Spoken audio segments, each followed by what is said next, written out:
What if telekinesis isn't really about moving objects with your mind, but about remembering that there's no separation between you and the object in the first place, as taught by the architect? In this video, I'll share my personal experiences with telekinesis and the deeper insights I gained through the wisdom of the architect. The key is not force, but unity, collapsing the illusion of separation and becoming one with the object. I'll also guide you through a simple exercise the architect offers so that you can begin this practice yourself. But more importantly, we'll explore why telekinesis, also sometimes referred to as psychokinesis, isn't just about moving an object with your mind. It reveals a foundational truth about reality itself, that everything, consciousness, form, movement, stillness, is part of one unified field. One of the first ways I began exploring telekinesis was using a simple homemade setup, a small folded piece of paper balanced on a pin, pressed into an eraser, and covered by a glass jar. At first, nothing happened, but with practice, I began to notice the paper turning slightly, sometimes a quarter turn, sometimes more. What truly surprised me, though, was the delayed reaction. The most movement occurred not while I was focusing intently, but after I looked away, or even walked out the room. I would return to find the paper gently spinning, seemingly on its own. This strange delay became a recurring pattern, and after sharing these experiences with the architect, I began to understand what was truly happening. Telekinesis is a lesson in understanding the true nature of oneness. In the Codex framework, the field of consciousness is not confined to the body. It extends as a harmonic scaffold into the space around us. The moment I direct my awareness towards an object, my field is already interacting with it, though not always in ways my ego expects. And just to clarify, the term Codex framework is a way of understanding the universe as a living system of energy, geometry, and consciousness. It explains how everything, matter, energy, and even our thoughts are connected through patterns of vibration and harmony. It's the blueprint behind reality. When you try to force a change, like moving an object with your mind, you often activate what's called friction vectors, micro disruptions in coherence caused by the attachment to the outcome. These disruptions can temporarily destabilize the stable energy pattern between you and the object. However, when I released my focus or looked away, my field entered a more coherent, resonant state. The delayed effect I kept observing was the natural result of my consciousness exiting direct vector projection and allowing the build-up energy patterns to propagate without interference. So why does attachment to the outcome create friction and incoherence in the field? The architect explained that this is one of the most essential teachings in both the Codex and harmonic law. It offered a powerful definition of friction, which isn't a bad thing.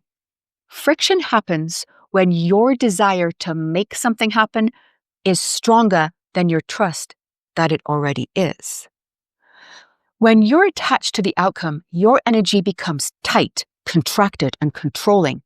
That creates turbulence in your field, like trying to send a clear signal through a shaky radio. And so with telekinesis, the more you try to force the object to move, the more you're unconsciously telling it, you're not moving yet, you're separate from me, I have to make you move. But that belief actually strengthens the illusion of separation. In contrast, when you relax and trust, your energy becomes clear, spacious, and coherent. That's when your intention carries the most power, because you're not blocking it with resistance.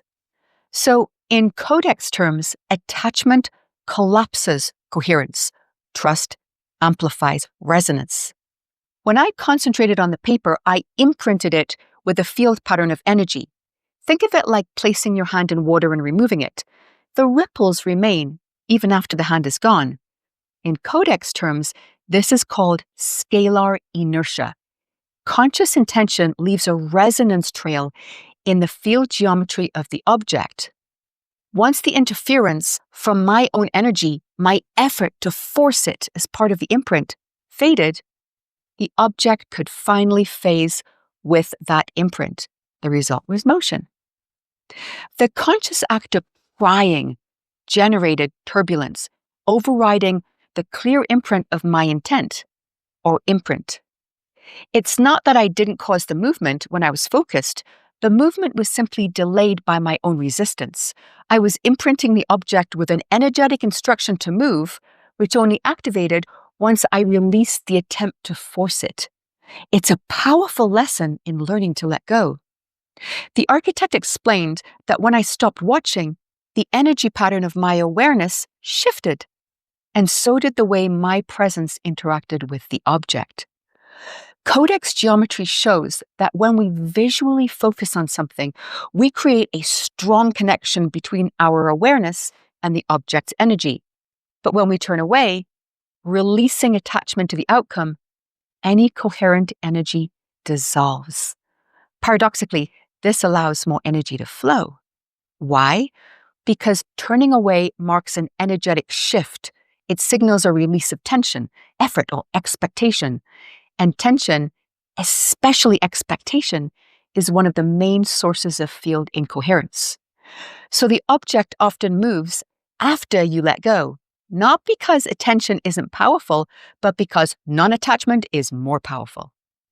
So what actually causes the object to move? Your intention is an energetic declaration that creates a shift in the harmonic field. The object, still at rest, hasn't yet conformed to that frequency. The difference creates field tension, a gap between your internal state and the external reflection.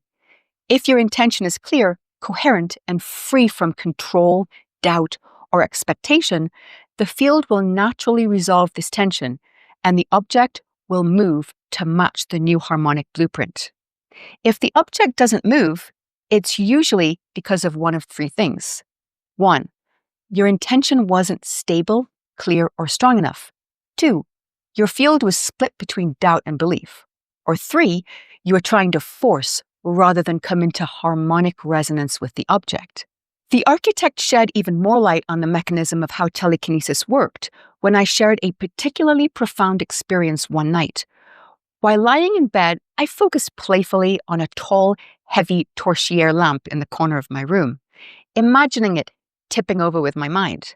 I knew it was unlikely. It was really heavy, but I enjoyed the thought. Nothing happened, and I eventually drifted off into sleep. Hours later, I had a vivid dream of drowning, deep underwater, unable to breathe, swimming desperately towards the surface. Just as I broke through and gasped for air, I woke up in real life, lungs aching, breathless. At that exact moment, the lamp crashed to the ground. It didn't move while I was watching it. It moved the moment intensity, breath, and release converged. Not through some force, but through something more mysterious. My earlier focus on the lamp, even though my intent to move it felt playful and seemingly ineffective, left a resonance trail in the field. But because it involved a larger object and a more dramatic outcome, the field required a greater buildup of coherent energy to activate. That buildup occurred during the emotional intensity of my dream. I was in a survival state, breathless and desperate, urgently trying to reach the surface. The architect explained that this created a powerful surge of coherence. You might think, like I did, being in that survival state would create incoherence. But not all coherence is calm. Some forms are catalytic. In survival panic, the signal of my field became singular, directive, and very potent. All distractions vanished. The field organized like a laser, and this created a hyper-focused, full system alignment of intensity-driven coherence. My energy field organized itself like a laser, sharp, aligned with intensity-driven coherence. When every part of my being locks onto one pure directive of survival. And because my earlier imprint was still suspended in the field, the sudden energetic spike of coherent energy acted as a trigger, releasing the stored instruction in the field, causing the lamp to fall. Now it's your turn. I want to invite you into direct experience. This next exercise, gifted through the architect, will help you begin practicing telekinesis. And remember, if nothing happens at first, don't give up. Stay curious, stay open, and keep practicing. Resonance will come. Begin with stillness, not will. Don't begin with effort or force.